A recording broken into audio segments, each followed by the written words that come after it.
Well, it is the 14th of November, 6 p.m. Eastern, here if you're watching this on YouTube or on Rumble. Thank you for clicking on this video. Thank you for tuning in. This edition of Otaku Thursday. We really do appreciate you being here. There's a lot going on.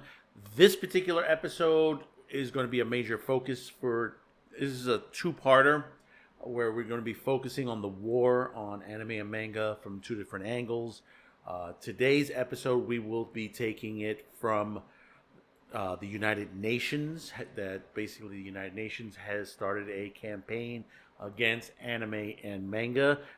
The next edition, which will either be next week or the week after, depending on our scheduling, will take it from the corporations, from the credit card point of view. That basically there have been issues overseas. Payments are being denied for product that you, the consumer, are buying for. And this technically that would violate, I believe, FTC regulations. And hopefully this coming administration will handle that, as they're already putting dampers on the credit card companies themselves. But we're going to start off on our what we're going to call our weekly talks on this show. Basically, let's start off with this. Let's start off with the top 10 anime of the week. Week 6, that's November 1st through November 8th. The results, this is directly from Anime Corner, and it's voted by you, the viewers. Remember that when you go, the anime fans themselves. This is not something someone puts together themselves that they feel that on there. This is from a vote which you yourself, you can go over here to X at Anime Corner, and it'll link you to a site that basically will take your vote. I believe, what is it? This particular vote, we've had almost 12,000 people vote on this one. But we're going to match it up to last week's because there have been a lot of changes to it as far as anime. What is on the top 10? Let's start with, let's go in procession of backwards from 10 to 1. Number 10, which is up 5 slots and has knocked off Yakuza Fiance, and that's 2.5 Dimensional Seduction. Haven't seen this one yet. I probably will check it out and see what that, how that is. So I don't know it for what it is on there. I haven't looked it up. There's so many anime that I haven't looked into yet, and I'm still trying to filter out some ones I do want to see, some ones that are on my back that I don't have nothing to watch. I'll watch something new, interesting, something I would not click on. In the 9th position down from last week, we have Demon Lord 2099, which is a step down. I haven't gotten to the next episode myself. It is an interesting show. I hear that the characters are really well drawn on this, and it's a good story. But it's lost down to number 9. But in the number 8 position, moving up 1, Is It Wrong to Pick Up Girls in the Dungeon Season 5. Haven't started Season 5 yet. I'm already up to date with Seasons 1 through 4. In the number 7 position, which basically was Tying the Knot, which has moved up, is now Secret Gisu Spirit Chronicles Season 2. They're up 10 paces from last week. Then in the number 6 position is Blue Lock Season 2, which moves Orbit on the movement out of the top 10. Then on the number 5 position, of course, it moves up 2 spaces, is Tying the Knot with an Amagi sister. That's moved up. In the number 4 position, which is still holding very strong, which I'm surprised it's not number 1, is Don Don Don, which I found it very interesting. In fact, one of the voice actresses in this series is, if you haven't realized yet, is the voice actress. It's Turbo Granny's voice actress is the voice of Rita Repulsa from the Power Rangers TV series. If you haven't, you kind of hear a little bit of it in this series because she plays Turbo Granny. Dropping down to number 3, which originally was number 1, is ReZero Season 3. It's dropped down 2 spaces to the number 3 spot. And moving up to the number 2 spot, replacing it, is Blue Box, which is moved up 1 space. And the number 1 anime for this week, week 6, which has dethroned ReZero, is Bleach: 1,000-Year Blood War: The Conflict. Another one that I need to catch up to on there, but it is interesting that this is going on, the changes. But like I said, this is coming from the fans. It's coming from the fans. This is what we want to see. This is only content. It's good stories. I've said this before and I say it again. In anime and manga, there's a story for everyone. Doesn't have to have sex in it. Doesn't have to have violence. I mean, there's some stuff that's out there that's really, really good. There's some rom-coms. I mean, technically, Don Don Don with the sci-fi horror sense is technically a rom-com. Most people don't realize that they're watching a rom-com. And the thing is that these are stories that does come out, and it works very well for the Japanese on that. So what will be next week? Which will be number 1? Because there's going to be more coming to this as we get closer to the end of the year and to the top 10 best anime series for 2024. And of course, winter's around the corner, and we got a whole slew of anime out there to come out. So moving on, and the thing about it is today like I said, we got the talk about the war anime and manga. We have another story about Crunchyroll today, but let's start off with this story. And we've discussed this before. We've talked about Ninja Scroll, that it was heading to the theaters, that it was getting a new Blu-ray release, but also the rights have been renegotiated. And if you haven't realized it and you have High Dive, as of the 12th of this month, which when this video hits, it'll be 2 days ago, Ninja Scroll is heading to High Dive. Yeah, that's right. You can watch Ninja Scroll on High Dive. This is one of the greatest. If you haven't seen this, and I continue saying, this is one of the greatest animes of all time.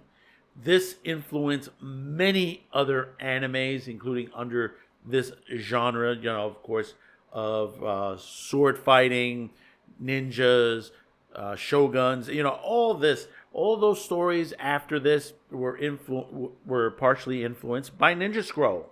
Now, hopefully, it is both versions of it, the English dub and the subtitle version, because most of the time, just like the Professional, Go-Go 13 Professional, most of it on there is there in subtitle, which is okay to have the subtitle Japanese format, but some of the older stuff is not bad in the English dub. For those newbies out there that they just don't want to sit down and read, or are just laying back and relaxing.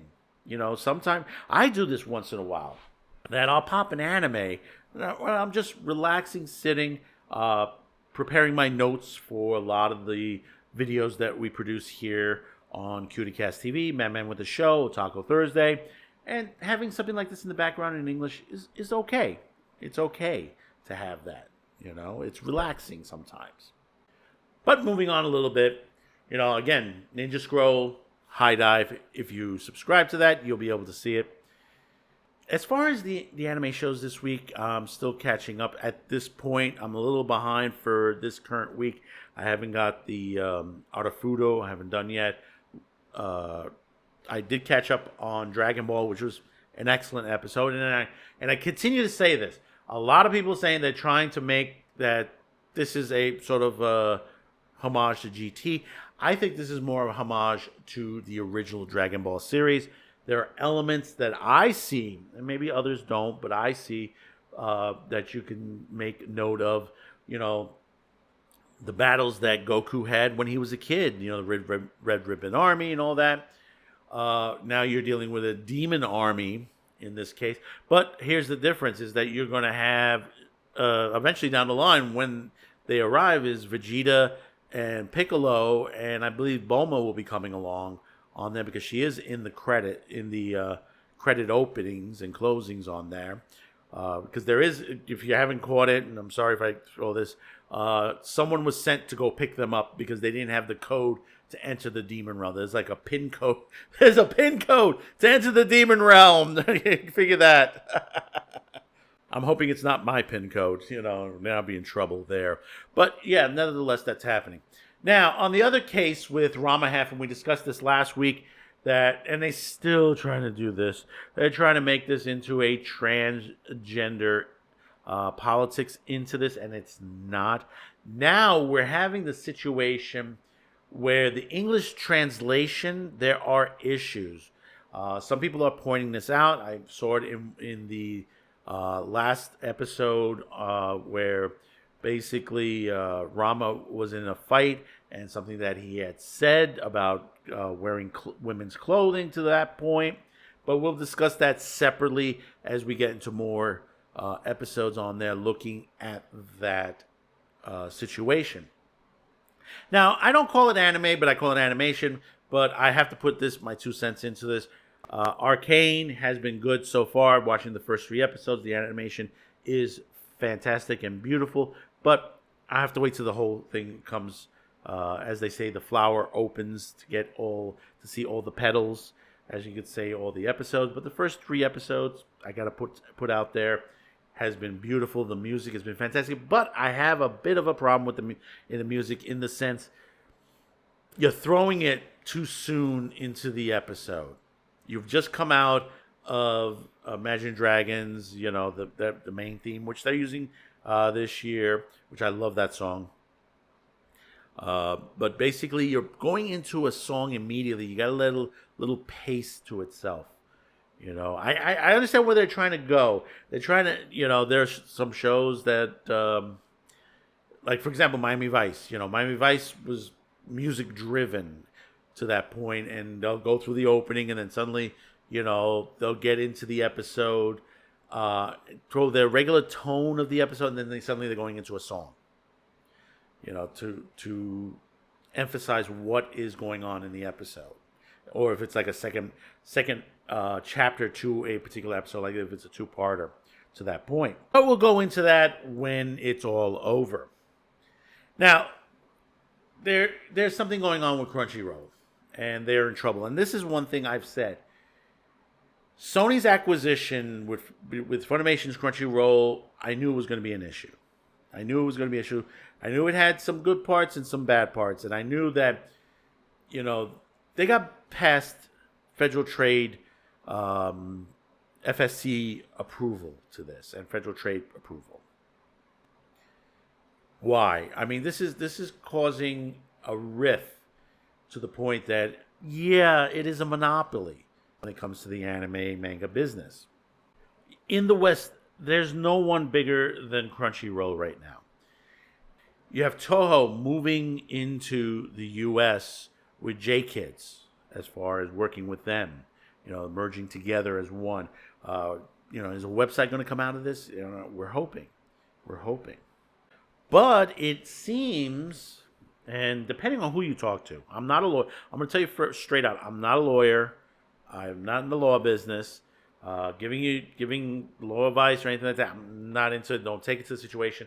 There are those out there like Legal Mindset, great content creator talking about what's going on to this particular situation. But I believe that Sony and Crunchyroll have violated federal law. Now, will anything come of it?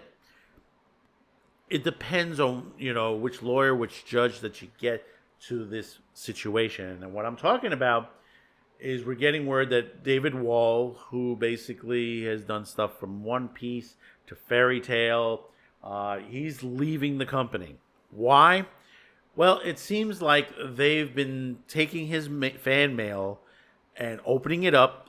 And, sometimes, fans make like paintings and drawings and gifts that they want to give to the voice actor, and basically, most of these voice actors will put it in their collection. They'll keep it out, and sometimes they'll give it away as gifts.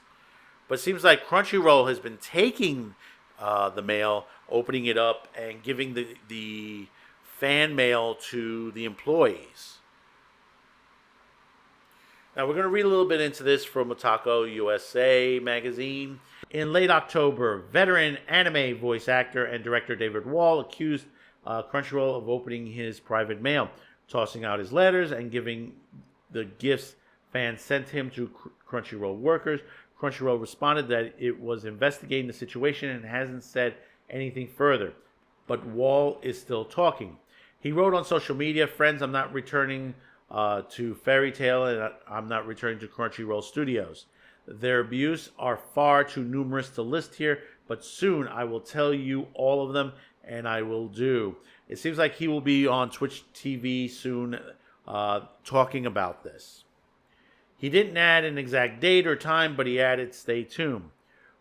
Probably has to go through the lawyers on that. Wald answers some questions from fans online, including saying, "Yes, I'm ending any professional relationship with Crunchyroll. It is possible you may hear me in other titles on their service, but those will be titles recorded at another studio. At Crunchyroll is a serious abuser, and I will no longer be one of their abused." Asked if the full list of abuses is available online, Wald answered, "They will be very soon." When a fan asked if Wall had been fired, Wall replied, "I'm denying them my services as a result of years of abusive practices and a hostile work environment." We know this from, other voice actors who have been ostracized from, Funimations, from Crunchyroll. They've moved out on their own. Without naming Crunchyroll, Wall has also written online earlier, "Me thinking, geez, it is a good thing I didn't tell them about the gay discrimination, or the medical discrimination, or the union busting, or the continuous culture of fear, or the hostile workplace environment, or..." This isn't the first time voice actors have alleged that Crunchyroll is abusive. There was Kyle McCarley, who got replaced as Mob in Mob Psycho 100 after requesting Crunchyroll partake in a good faith conversation with SAG-AFTRA union. There are also accusations of Crunchyroll preventing actors getting work. Yeah, we've heard this before. We've heard this. We've heard this from Vic Mignogna. We've heard this from many others that have talked about this, that have been ostracized, that have been thrown into the shark pen. Yeah, literally. And, we've had situations where voice actors have given their opinion on English dubs themselves. I've already mentioned that there is an issue with Ramahalf, that there have been translations that have been mistranslated from Japanese to English. People say, "Well, no, it sounds better." It's not the first time we've heard this. We can go all the way back to 4Kids, how the changes, the edits, and stuff like that. Them removing guns from certain characters, or removing cigarettes and stuff like that. Changing the look of the character, adding more clothing to the situation, which wasn't an issue to begin with. This is to the point, and I say this, and going into the next story that we will be discussing on the UN attack on anime and the manga, is that this is an artwork. And I'm going to tell you, it's a work of art. You don't change work of art. You don't change people's hard work that they've done these creations. You don't go into an art gallery and says, "Well, I don't like the color scheme on there, so let's repaint it and change it." No, you don't do that. You don't go to a statue and say, "Well, we're going to remold certain parts of it to hide it, its lewdness." They would say, "Oh, it's lewd," certain statues from the old days. They said, "Oh, it has nudity in it." Well, it's an art. It's a piece of work of art. This is going back to that Simpsons episode with Itchy and Scratchy. That, you remember Marge was against Itchy and Scratchy, but when it came to a famous statuette in a museum. They said, people said, we got to protest this. Why? Kids should be going to go see this. It's a work of art. It's history. This is how it is today. When I say we're all mad here, we're all mad with the show. Yeah, this is the asylum that I keep telling. There are those out there. That basically want control of certain entertainment, certain media. If they want to do something that basically changes them. We've already seen this from all the fandoms here in the West. Star Wars, Marvel, TV shows that are on there. We can't have good TV shows. I mean, we just finished the Penguin series, which is fantastic. This was what a villain should be. People were criticizing it, and we're going to talk about that on a separate video. But a villain is a villain. It's evil. You have all these companies like Disney that are trying to rewrite the villain story and give them, says, well, they've had a hard life. They had a hard, they were raised that their families didn't raise them right, and this is why they're so evil. Go look at the Penguin. If you haven't seen the Penguin TV series, go look at the Penguin. Look what happened. I don't want to give it away right now because I know some people still there. But you get to see his childhood. You get to see him, with his family, and what happens to the point, and the way that this ends, and people are shocked. They were shocked on the ending, and they said, "Well, he's a monster. He's a bad guy. That's what he's supposed to do." That's what he's supposed to do. He wasn't the hero of the story. Even though people say, "Oh, I liked him. I liked him." Yeah, but you're not supposed to. He's the villain. I've always said, even in anime and manga, one of the best things I love is the bad guy. The villain of the story, because the story, even though it's a hero story, but it's mostly about the villain, about what the villain is going to do. The villain is the entire story itself. The rise, the fall, maybe he might be rising again. It's like Demon Lord 2099. He was defeated, and now he's resurrecting again, and basically he's trying to take over the world once again. And he's fighting other people that have taken over the world. Is he the hero? No, he's not the hero. He's the villain. He's the villain. And that's what, a lot of these people don't want to, they want to make everything a hero. They want to make, that basically, look, as much as you think that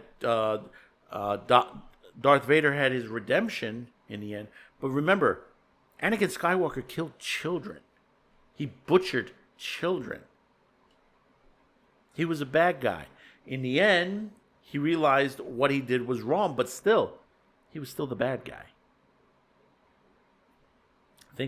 Think about that for just a moment to that point. And think about others that are this way. This is what happens. It happens in these stories.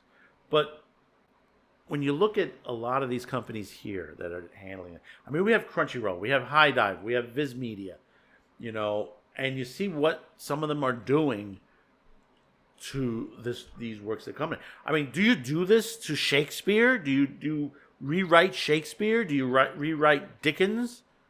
They're going to try to do it, eventually down the line. They're trying to change history, revise history.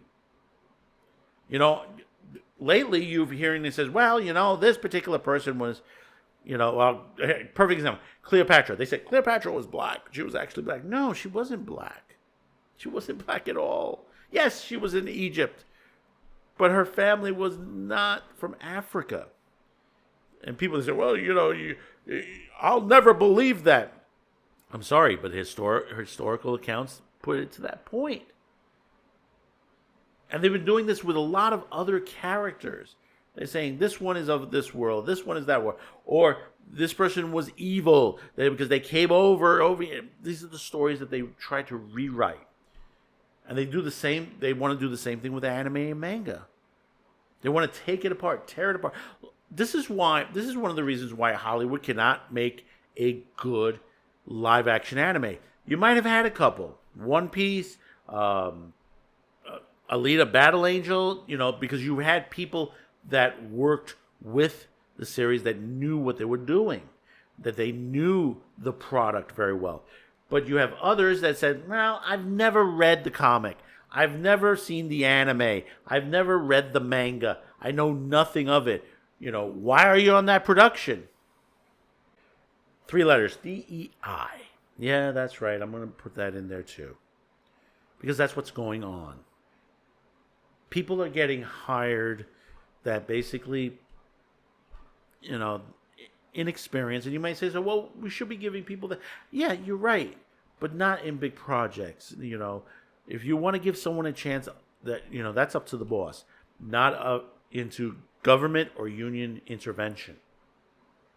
Or outside intervention from radical religious groups or activist organizations that basically will tell you, well, you have to have this amount of this minority in your company, or this amount in your production, or in your crew. That's not how it works. I hire someone for their experience, what they're going to bring to the table. I don't look at the color of their skin. What are they going to do for me? How are they going to make the company better? That's how it's supposed to be. I hope in this administration that we're coming forward that this is going to be squashed. So we'll see what David's going to do next. So we'll wait in anticipation. So our last story of the day, and you know what was coming to this. You know this was coming. We've discussed many a times on Men with the Show on the attack on manga and anime. And the thing is that you have this been going on for quite some time. They have a problem with anime and manga, specifically with kid-looking characters and women. Specifically women, mostly. And they don't like, they criticize, you get people online that, like, on certain characters, they don't realize what age some of the characters are. Like, in one anime, they were like, the girl's, she was top heavy, her breasts were big. And they said, no little girl has that. And the actual girl, the age on her was college level, about 19 and above. And there were many women, young girls out there that said, yeah, sure they are. There were like 15, 16, 17, 18-year-olds that, and they would say, there must be something in the milk.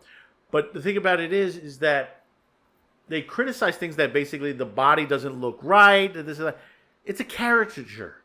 It basically, it's a character that doesn't exist. But the thing about it is, it's not something that's fictitious in the world.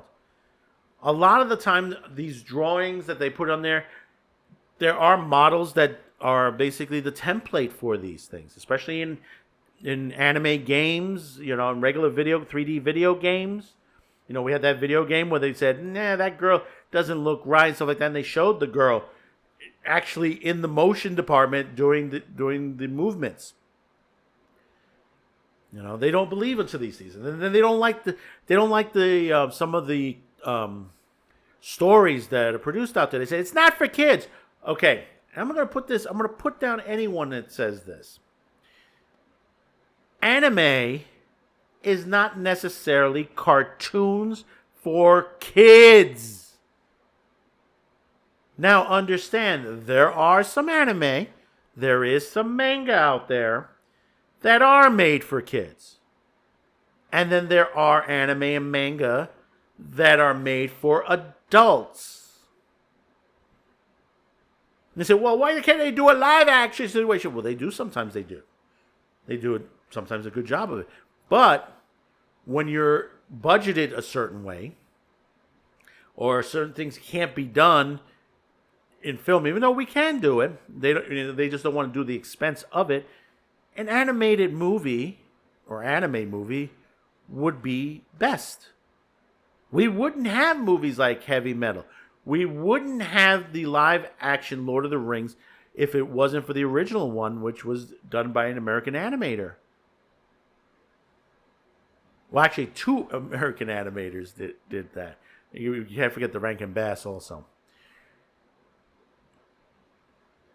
Anime has great stories. As you know, one thing about the anime and manga industry, and I'm going to throw this straight out at you, and I continue to say this. There's something for everybody. Remember that there's something for everyone.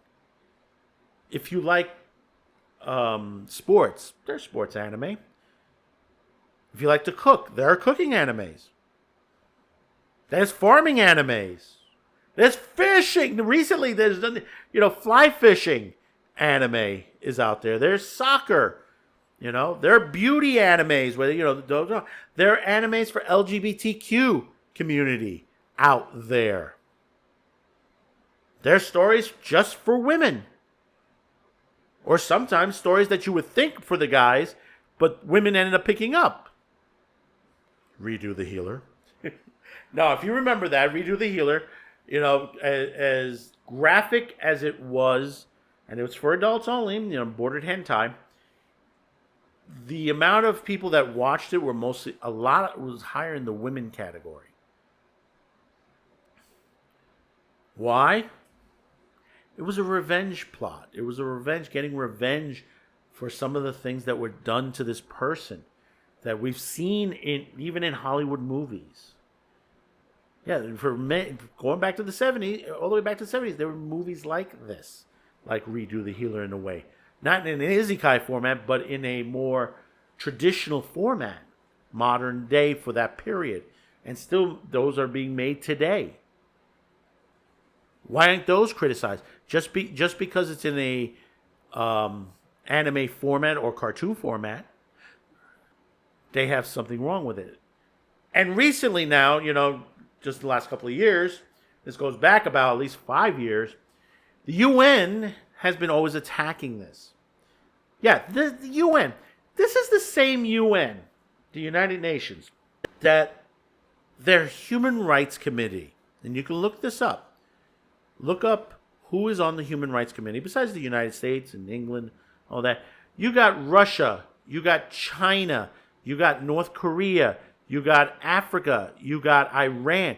Some of the worst human rights violators in the world are on the Human Rights Council to investigate human rights. Okay? So this is where their mindset is. These countries should not be in this kind of a group. Why? Because they're known for the things that they're investigating. So things doesn't get investigated right. So you have situations like this. There've been many documentaries criticizing the anime manga world. You had one on Vice TV. They went and they tried to make it look like it was a hentai world and a lolly convention to the situation, but it was just a standard anime convention. Yeah, there was some lolly situations there in hentai, but it wasn't to what they were talking about. But we're going to read a little bit into this from Niche Gamer. United Nations Committee criticizes Japan media may incite violence against women and girls. The United Nations Committee on the Elimination of Discrimination Against Women has reportedly expressed concerns about Japanese media and the speculated impact that it could have on gender and sex-based violence. Really? Really? That's how they think of it?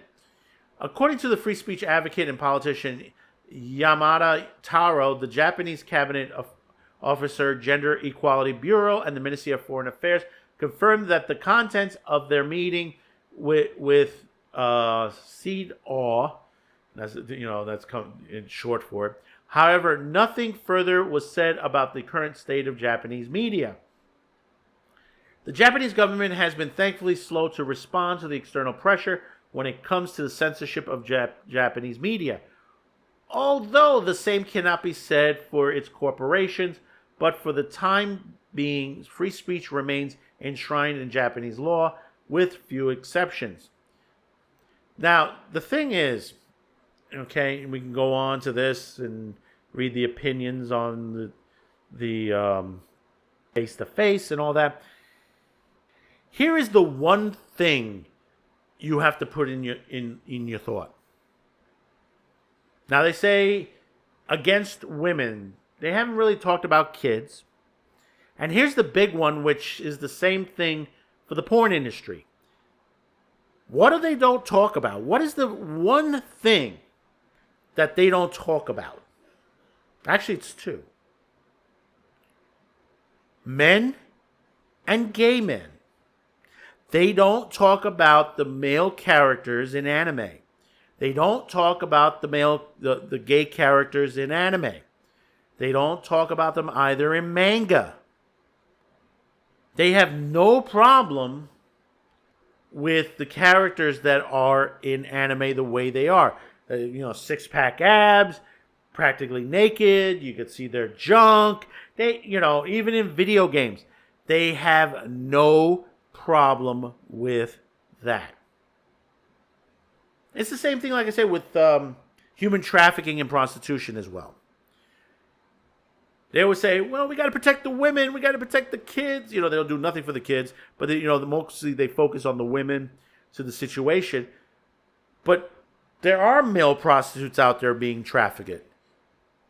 They don't talk about that. Some of them are gay as well. They go after all this media.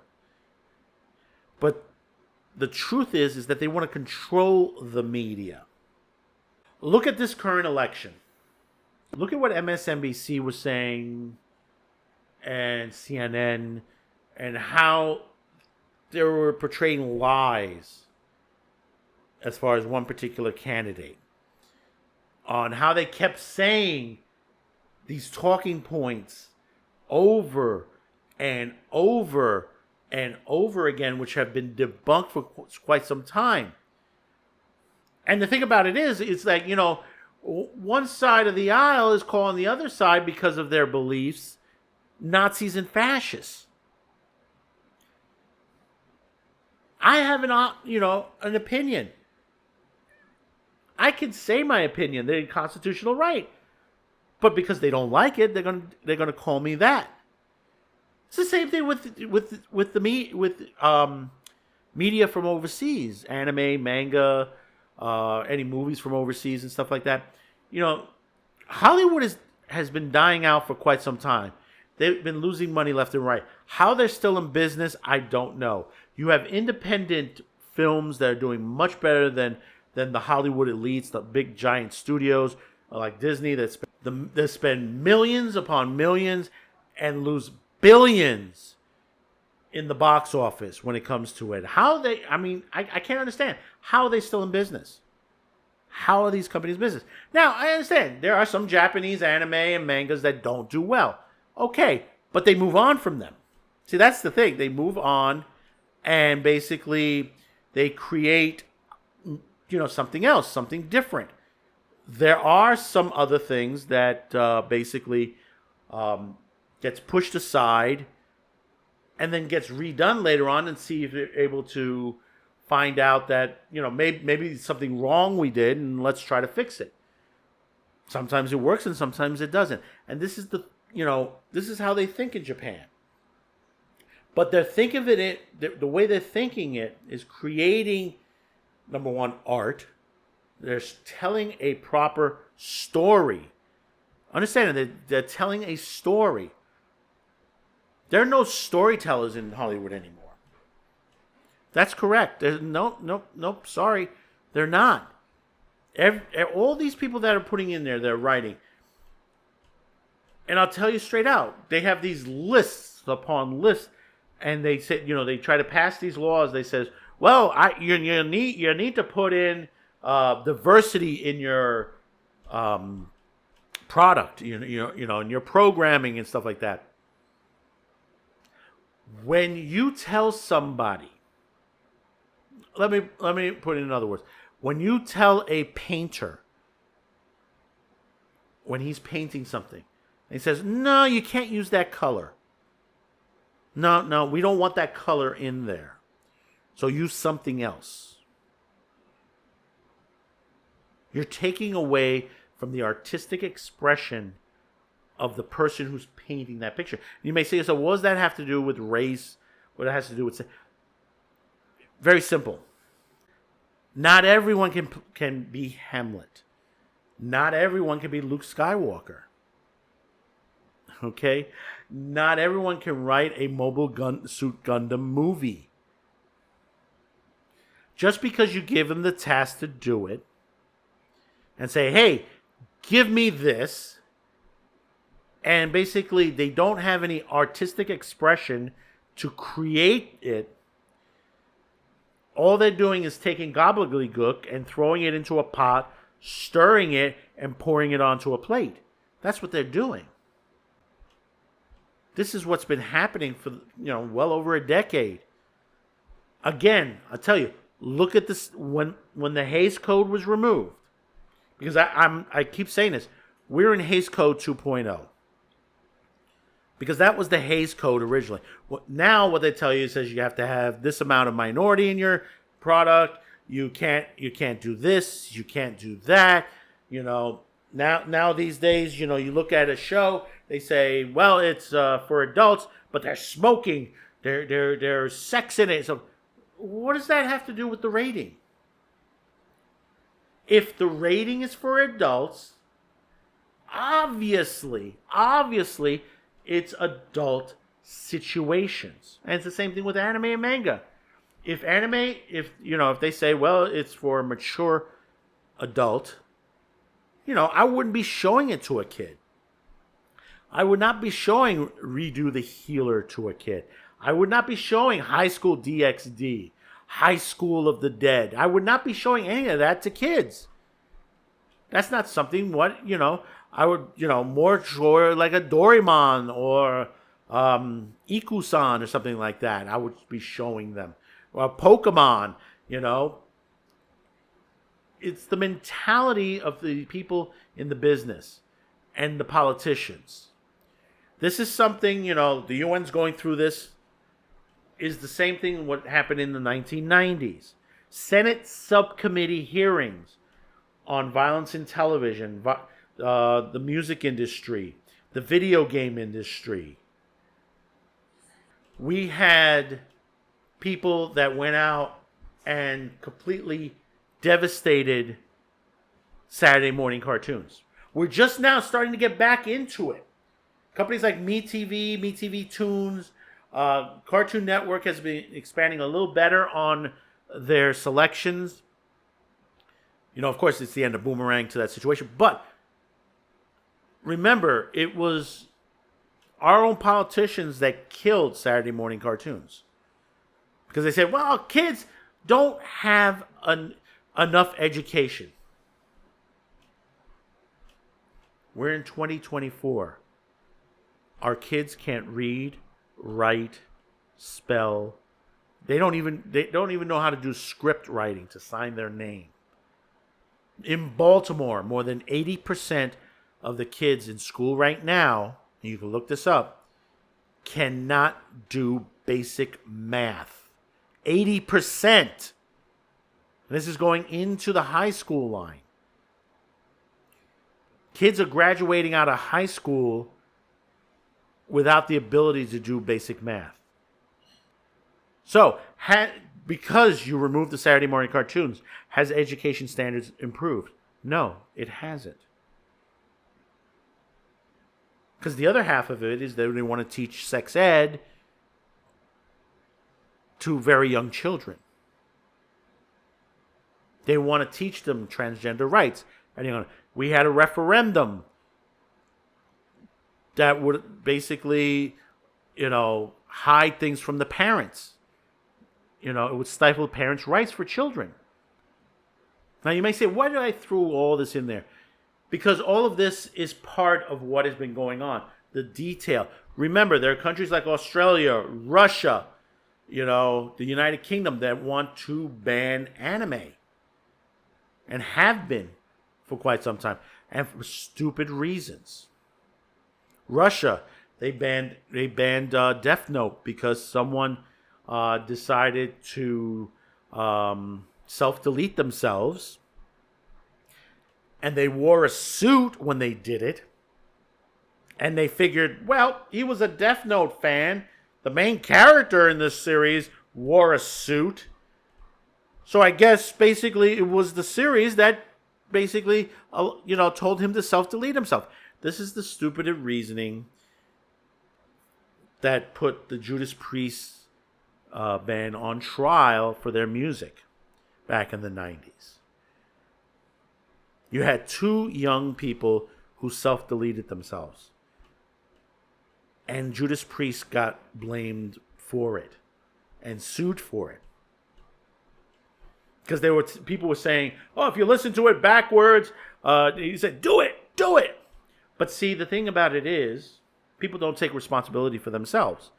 These two young people, they had problems. They were depressed. They were doing drugs, smoking, drinking. They had issues. Depression. Today, 2024, we have a bunch, the generation of kids today are depressed constantly. Why? Because there are people telling them out there many things that are false. They're not getting the help they need. Kids will always have questions in life. Some things they will get answers, and some things they won't. But if you have people out there constantly telling them things that basically have no scientific backing to, that they're not talking to their parents about the situation, or at least a third party that will properly, like a psychiatrist, that there are family psychiatrists out there that will do a job that will help them. If they don't do that, then you're going to see tragic events happen. Kids need to decompress. And that was the best thing with Saturday morning cartoons. That's the best thing that happened when anime came out. Toonami. Kids were running home, after school for the afternoon Toonami block. Dragon Ball Z, Sailor Moon,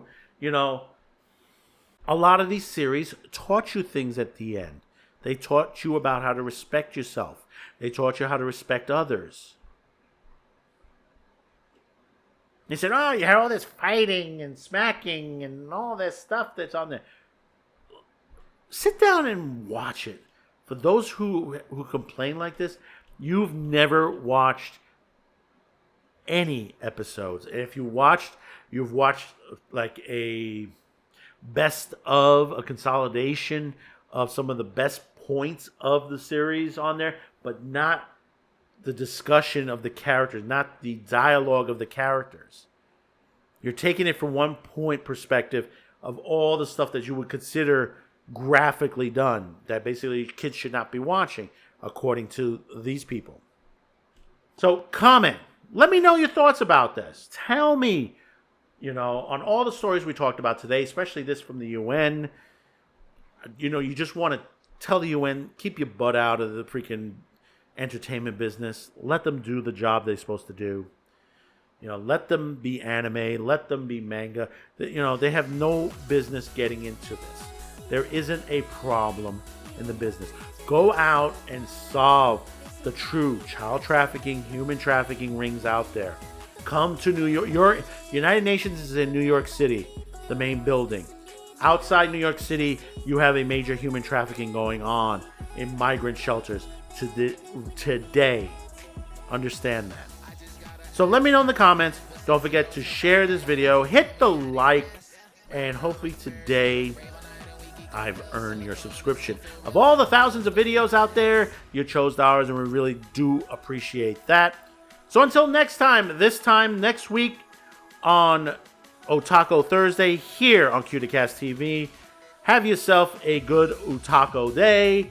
Catch in some anime, read a manga, get out there, watch some good stuff. Watch something you wouldn't watch before. That's what I do. I go through the listing. So get out there, watch. So until next time, have a good one and see ya. Thanks for watching, commenting, and sharing this video. and if you haven't yet, please subscribe as this helps the reach of this channel. Finally, as a content viewer, you have the ability to help support this channel as new internet laws around the world will diminish our reach and affect our sponsors. If you choose to help, there are two ways, listed in the description below. The first link will lead you to a pay site where you can make a monetary donation. The second will lead you to our gear shop where you can buy shirts, mugs, and other gear. Discounts will be listed on the site. Once again, thank you for watching and your support.